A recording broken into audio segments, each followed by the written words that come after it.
Hello friends, welcome to Telugu law students. AP లా సెట్‌కి సంబంధించి ఇంకా మనకు వెబ్‌సైట్ అనేది ఓపెన్ అవ్వలేదండి. ఇక్కడ ఏపీ సెట్స్‌లోకి మనం వెళ్ళినట్లయితే ఇక్కడ అడ్మిషన్స్ 2025 ఉంది గదా! ఇక్కడికే మనకు ఏపీ లా సెట్ రావాల్సి ఉంటుంది. ఇక్కడ కామన్ ఎంట్రన్స్ టెస్ట్‌లో చూస్తే ఏపీ లా సెట్ ఇక్కడే ఉంది. రేపు ఉదయం మనకి ఇక్కడికి వచ్చే అవకాశం ఉంది. ఇక్కడ నుంచి డైరెక్ట్‌గా మీరు క్లిక్ చేసి వెబ్‌సైట్‌ని అయితే ఓపెన్ చేయొచ్చు. నేను మళ్ళీ రేపు వీడియో చేయడం అయితే జరుగుతుంది. ఈ వెబ్‌సైట్ లింక్ కూడా ఇక్కడ ఏపీ సెట్స్ వెబ్‌సైట్ లింక్ కూడా డిస్క్రిప్షన్‌లో ఇస్తాను. మీరు రేపు ఉదయం అయితే చెక్ చేయడానికి ప్రయత్నం చేయండి.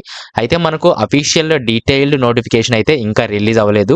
ఏదైతే ఇక్కడ ఓపెన్ అవుతుందో ఈ వెబ్‌సైట్‌లో అక్కడ ఓపెన్ అవ్వడం జరుగుతుంది. అప్పుడు ప్రాపర్‌గా మనకు ఎప్పుడు ఏంటనేది టోటల్‌గా అర్థమవుతుంది. తర్వాత సీఏపీ గాని, స్పెషల్ కేటగిరీ, ఎన్‌సీసీ వాళ్ళకి సంబంధించి కూడా ఫిజికల్ వెరిఫికేషన్ అయితే జరగడం జరుగుతుంది. వాళ్ళకి సంబంధించి డేట్లు అయితే ఇక్కడ ఎక్కడ ఇవ్వలేదు. సో దీనికి సంబంధించి రేపు మనకు క్లారిటీ వచ్చే అవకాశం ఉంది. ఇక్కడ కూడా మనం చూస్తే వెంటనే ఇమ్మీడియేట్‌గా ఇవ్వడం జరిగింది. 8-11 అని చెప్పి, 9-12 అని చెప్పి కొంచెం గ్యాప్ కూడా మనకి ఇవ్వలేదు సర్టిఫికేట్స్ ప్రిపేర్ చేసుకోవడానికి. అయితే నేను ఆల్రెడీ వీడియో చేయడం జరిగింది. ఏపీ లా సెట్ సర్టిఫికేట్స్ ఏమేమి మీరు రెడీ చేసి పెట్టుకోవాలని చెప్పి. ఈ వీడియో కూడా డిస్క్రిప్షన్‌లో ఇస్తాను. దీన్ని కూడా ఒకసారి చూసి సర్టిఫికేట్స్ అనేది రెడీ చేసి పెట్టుకోండి. నెక్స్ట్ అసలు ప్రాసెస్ ఏంటి? ఎలా రిజిస్ట్రేషన్ చేసుకోవాలి? ఎలా ఫీ పేమెంట్ చేయాలి? ఎలా సర్టిఫికేట్ వెరిఫికేషన్ జరుగుతుంది? ఈ విధంగా చాలా మందికి తెలియట్లేదు. ఇది ఒకసారి ఎక్స్‌ప్లెయిన్ చేయడానికి ట్రై చేస్తాను. చివరి వరకు అయితే చూడండి. డీటెయిల్‌గా రేపు మళ్ళీ వీడియో అయితే చేయడం జరుగుతుంది. ఇది 2021కి సంబంధించిన యూజర్ మాన్యువల్, కానీ ఇప్పటికి కూడా సేమ్ ఈ విధంగానే ఉండడం జరుగుతుంది. ఫస్ట్ మనము క్యాండిడేట్ రిజిస్ట్రేషన్ అనేది చేసుకోవాలి. ఈ రిజిస్ట్రేషన్‌లో ఏముంటుందంటే మనం లాగిన్ అవ్వగానే మన డీటెయిల్స్ ఆల్రెడీ అక్కడ పాపప్ అవడం జరుగుతుంది. అలాగే రిమైనింగ్ ఏవైతే సర్టిఫికేట్స్ అవసరమో అక్కడ మీకు చూపించడం జరుగుతుంది. ఇంటర్మీడియేట్ అంటే 5 ఇయర్స్ ఎల్ఎల్బీ ఎవరైతే చేస్తున్నారో వాళ్ళకి సంబంధించి ఇంటర్మీడియేట్ సర్టిఫికేట్స్ అడగడం జరుగుతుంది. అవి స్కాన్ చేసి అప్లోడ్ చేయాలి. డిగ్రీ ఎవరైతే చేసి ఉన్నారో 3 ఇయర్స్ ఎల్ఎల్బీకి వాళ్ళకి సంబంధించిన మెమోస్ గాని అందరికీ అన్నీ అడగవండి. ఎవరెవరికి ఏదైతే అవసరం ఉందో అది అడగడం జరుగుతుంది. కాబట్టి మీరు ఓపెన్ చేసిన తర్వాతే అది తెలియడం జరుగుతుంది. కింద నేను చూపిస్తాను ఏమేమి అడుగుతారనేది. తర్వాత మనము అప్లోడ్ చేసిన తర్వాత ఫీ పేమెంట్‌లోకి మనల్ని తీసుకెళ్తది. ఫీ పేమెంట్ చేయాలి. తర్వాత నెక్స్ట్ ప్రాసెస్ ఏంటంటే ఒక 4 రోజులు సర్టిఫికేట్ వెరిఫికేషన్ జరుగుతుంది. మీరు ఏదైతే అప్లోడ్ చేశారో ఒక వెరిఫికేషన్ ఆఫీసర్స్ చాలా మంది ఉంటారు. ఆన్‌లైన్‌లోనే వెరిఫై చేసి ఒక డేట్‌న మీకు రిజల్ట్ అయితే ఇవ్వడం జరుగుతుంది. ఇంతమంది క్వాలిఫై అయ్యారు. ఇన్ని సర్టిఫికేట్స్ వెరిఫై చేశాము. మీరు వెబ్ ఆప్షన్స్ పెట్టుకోవచ్చు అని చెప్పి. ఎవరైనా సర్టిఫికేట్ సరిగ్గా అప్లోడ్ చేయనట్లయితే వాళ్ళని రీ అప్లోడ్ కూడా అడగడం జరుగుతుంది. ఇవన్నీ కూడా టైమ్ టు టైమ్ నేను ప్రతి వీడియో కూడా చేయడం జరుగుతుంది. కంగారు పడాల్సిన అవసరం లేదు. సో ఎవరైతే వెరిఫై అవుతారో వెబ్ ఆప్షన్స్ అంటే కాలేజెస్ సెలెక్ట్ చేసుకోవాలి. సెలెక్ట్ చేసుకున్న తర్వాత ఒక రోజు మనకి రిజల్ట్ రావడం జరుగుతుంది. ఏ కాలేజీలో మీకు సీట్ వచ్చిందని చెప్పి. అప్పుడు మనము అలాట్మెంట్ ఆర్డర్ అనేది మనం డౌన్లోడ్ చేసుకొని ఏ కాలేజీలో సీట్ వచ్చిందో అక్కడికి వెళ్ళి మనము ఆ రిపోర్ట్ చేయాల్సి ఉంటుంది. ఈ విధంగా కాలేజీలో జాయిన్ అవ్వాలని అయితే ఇక్కడ చెప్పడం జరుగుతుంది. మనం కిందకు వచ్చేసినట్లయితే రేపు ఈ విధంగా మనకు వెబ్సైట్ అనేది ఓపెన్ అవ్వడం జరుగుతుంది. ఇక్కడ క్యాండిడేట్ రిజిస్ట్రేషన్ అని చెప్పి, నో యువర్ పేమెంట్ స్టేటస్ అని చెప్పి, ప్రింట్ యువర్ అప్లికేషన్ ఫామ్ అని చెప్పి, ఇటువైపు ఇంపార్టెంట్ డేట్స్ అని చెప్పి ఈ విధంగా వెబ్సైట్ మనకు రేపు ఓపెన్ అవ్వడం జరుగుతుంది. ఇది ఓపెన్ అయిన తర్వాత ఇక్కడ డీటెయిల్డ్ నోటిఫికేషన్ కూడా ఉంది. అది మనము రీడ్ చేయాల్సి ఉంటుంది. రేపు మళ్ళీ దాని మీద వీడియో చేయడం జరుగుతుంది. కొంచెం ఆఫ్టర్నూన్ లేదా ఈవినింగ్ అవుతుందండి. నేను రేపు ప్రయాణంలో ఉంటాను. వీడియో కోసం వెయిట్ చేయండి. కాబట్టి ఫస్ట్ రిజిస్ట్రేషన్ కంగారు పడి చేయాల్సిన అవసరం లేదు. రిజిస్ట్రేషన్‌కి టైం ఉంటుంది. ఇక్కడ మనకు 8-11 తారీఖు వరకు అని చెప్పి ఒక టెంపరరీగా అక్కడ ఇవ్వడం జరిగింది మనకు ప్రెస్ నోట్‌లో. మరి ఇది కన్ఫర్మ్ చేస్తారా లేదా కొంచెం ఎక్స్టెండ్ చేస్తారా అనేది చూడాల్సి ఉంటుంది.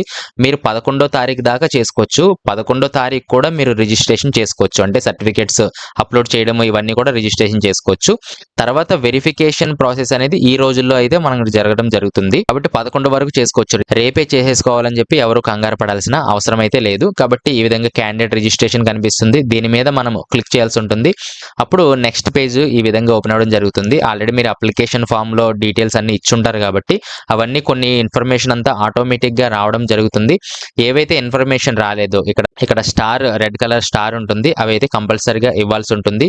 ఏవైతే లేవో అవన్నీ కూడా మీరు ఇవ్వడానికి ప్రయత్నం చేయండి. ఆధార్ కార్డ్ నెంబర్ గాని, రేషన్ కార్డ్ లేదా ఇన్కమ్ సర్టిఫికేట్ లేకపోతే రేషన్ కార్డ్ కూడా ఇవ్వచ్చు. అలాగే మైనారిటీ స్టేటస్‌లు గాని, అలాగే ఇంటర్మీడియేట్‌కి సంబంధించి 10థ్‌కి సంబంధించి మీకు పర్సెంటేజ్ ఎంత, అలాగే వాటి యొక్క మార్క్స్ మెమో కూడా అడగడం జరుగుతుంది. కాబట్టి చూస్ ఫైల్ చేసి స్కాన్ చేసి మీరు అప్లోడ్ చేయాల్సి ఉంటుంది. ఇక్కడ ఇంటర్మీడియేట్ వాళ్ళకి సంబంధించి ఏమంటున్నారంటే 10థ్ అండ్ 12థ్ మెమోస్ ఒక పీడీఎఫ్‌లోనే మీరు స్కాన్ చేసి ఆ పీడీఎఫ్‌ని ఇక్కడ అప్లోడ్ చేయండి అని చెప్తున్నారు.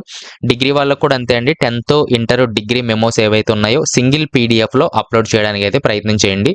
అక్కడ నోట్ ఏదైతే పాయింట్ ఉందో అక్కడ మీకు చూపించడం జరుగుతుంది. దాని ప్రకారం ఒక పీడీఎఫ్ చేసి దాన్ని అప్లోడ్ చేసేయడానికి ప్రయత్నం చేయండి. ఎడ్యుకేషనల్ డీటెయిల్స్ అడుగుతుంది. అంటే స్టడీ పాస్ట్ 7 ఇయర్స్ ఏ ఏరియాలో చదివారని చెప్పి అది సెలెక్ట్ చేసుకోవాల్సి ఉంటుంది.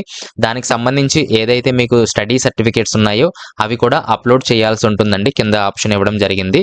అలాగే పైనిచ్చిన ఇన్ఫర్మేషన్ అంతా ఓకే అనుకున్నట్లయితే మీరు ఏదైనా చేంజ్ చేయాలనుకుంటున్నారు అంటున్నారు. చేంజ్ చేయాలంటే ఎస్ అని చేయండి. నేను చేంజ్ చెయ్యను అనుకున్నట్లయితే నో అని చెప్పి వెరిఫై అండ్ సబ్మిట్ చేయాల్సి ఉంటుంది.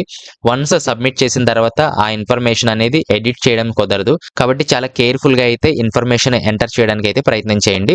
కింద మైనారిటీ డీటెయిల్స్, అలాగే స్పెషల్ కేటగిరీ డీటెయిల్స్ ఇవన్నీ కూడా, అలాగే ఫిజికల్ వెరిఫికేషన్‌కి అంటే స్పెషల్ కేటగిరీ పర్సన్స్ ఎన్‌సీసీ గాని, సీఏపీ వీళ్ళు ఫిజికల్‌గా కూడా వెళ్లాల్సి ఉంటుంది. అయినప్పటికీ కూడా ఈ రిజిస్ట్రేషన్ ప్రాసెస్ మీరు కూడా చేసుకోవాల్సి ఉంటుంది. సో ఒక్కొక్కరికి ఒక్కొక్కలాగా అక్కడ ఓపెన్ అవ్వడం జరుగుతుంది కాబట్టి మీరు ఏమేమి అవసరతలు ఉన్నాయో అవన్నీ కూడా అప్లోడ్ చేయడానికి ప్రయత్నం చేయండి. మీరు చేయలేకపోతే నెట్ సెంటర్స్‌కి అయితే వెళ్ళండి. ఇక్కడ రీజియన్ చేంజ్ చేసుకోవాలంటే రీజియన్ చేంజ్ చేసుకోండి, లేదా నో అని చెప్పి ఇక్కడ పెట్టేసినట్లయితే సరిపోతుంది. కాబట్టి details once submitted cannot be changed అంటున్నారు. తర్వాత మనకి ఈ విధంగా పేమెంట్ పేజ్‌లోకి తీసుకువెళ్ళడం జరుగుతుంది. 500 to 800 ఈ విధంగా మీ క్యాస్ట్ కేటగిరీని బట్టి ఉండడం జరుగుతుంది. దీన్ని పేమెంట్ చేసేసి ఇక్కడ సక్సెస్ చేసినట్లయితే మీ రిజిస్ట్రేషన్ ప్రాసెస్ అనేది కంప్లీట్ అవ్వడం జరుగుతుంది. మళ్ళీ వెబ్‌సైట్‌లోకి మనము వెళ్ళినట్లయితే ఇక్కడ రిజిస్ట్రేషన్ క్యాండిడేట్ రిజిస్ట్రేషన్ అయిపోయిన తర్వాత నో యువర్ పేమెంట్ స్టేటస్ అని చూపించడం జరుగుతుంది. ఈ నో యువర్ పేమెంట్ స్టేటస్‌ని కూడా చెక్ చేయండి. అప్పుడు మీకు కన్ఫర్మ్ అయిందా లేదా అనేది తెలియడం జరుగుతుంది. ఈ విధంగా క్యాండిడేట్ రిజిస్ట్రేషన్ అనేది చేసుకోవాలి. అర్థమైంది అనుకుంటున్నాను. అర్థం కాకపోతే మళ్ళీ నేను డీటెయిల్ నోటిఫికేషన్ వచ్చిన తర్వాత వీడియో చేయడం జరుగుతుంది. సో ఈ విధంగా క్యాండిడేట్ రిజిస్ట్రేషన్ అయిపోయిన తర్వాత ఫీ పేమెంట్ అయిపోయిన తర్వాత సర్టిఫికేట్ వెరిఫికేషన్ ప్రాసెస్ అనేది ఆ డేట్‌ని బట్టి అయితే మనకు జరగడం జరుగుతుంది.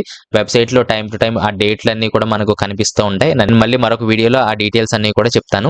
రేపు డీటెయిల్డ్ నోటిఫికేషన్ ఓపెన్ అయిన దాకా వెయిట్ చేయండి. అప్పుడు ప్రాపర్‌గా మళ్ళీ నేను వీడియో అయితే చేయడం జరుగుతుంది. దీని మీద కామెంట్స్ ఏమైనా ఉంటే కింద కామెంట్స్‌లో తెలియజేయండి. రిప్లై ఇవ్వడానికి ట్రై చేస్తాను. లేదా నాతో డైరెక్ట్‌గా మాట్లాడాలంటే కాల్ మీ ఫర్ యాప్‌లో నుంచి అయితే నాతో డైరెక్ట్‌గా మాట్లాడొచ్చు. Thanks for watching. నెక్స్ట్ వీడియోలో మళ్ళీ కలుస్తాను.